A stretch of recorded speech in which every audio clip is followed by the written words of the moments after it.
So, Heather or Maria, either of you, is there anything that you want to add to that in terms of anything you've noticed with your clients, re-engaging with joy or relaxing the nervous system that can really, you know, be in addition to the program in terms of supporting that parasympathetic activity?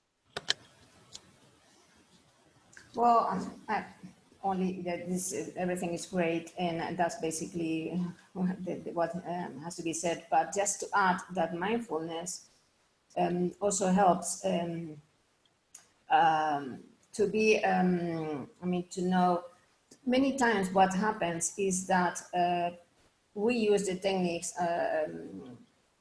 to heal, so that without realizing goes again into the achiever. And what mindfulness helps a lot is not only to calm the nervous system, but to be present and to be aware when you are doing things with the wrong purpose. You do it because of something, because you want, and to be aware when you are more defensive, stressed. I mean, mindfulness is not only a technique, I would say, is something that changes your where you pay attention to and how are you paying attention in your daily life. So it changes how you relate to your life, to your emotions, to your body. So I think mindfulness is very important in that sense. Yeah, lovely, Maria. But it's really a very core thing we use because it opens many useful things, abilities and resources within us. Yeah, I totally agree, Maria. That's great, because I think the first step of mindfulness is using those tools to calm the nervous system.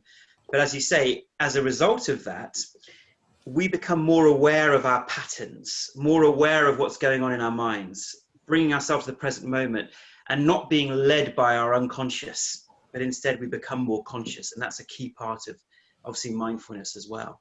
Yeah. Heather, is there anything that you wanted to add?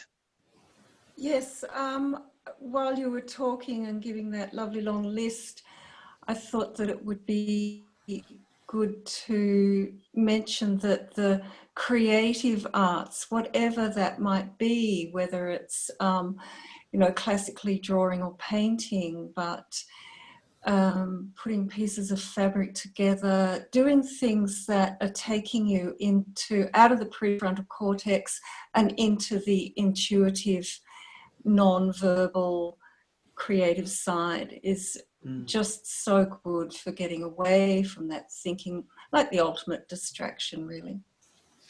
Yeah, no, I love that. And we know in depression research that there's too much activity in the right frontal cortex in depression.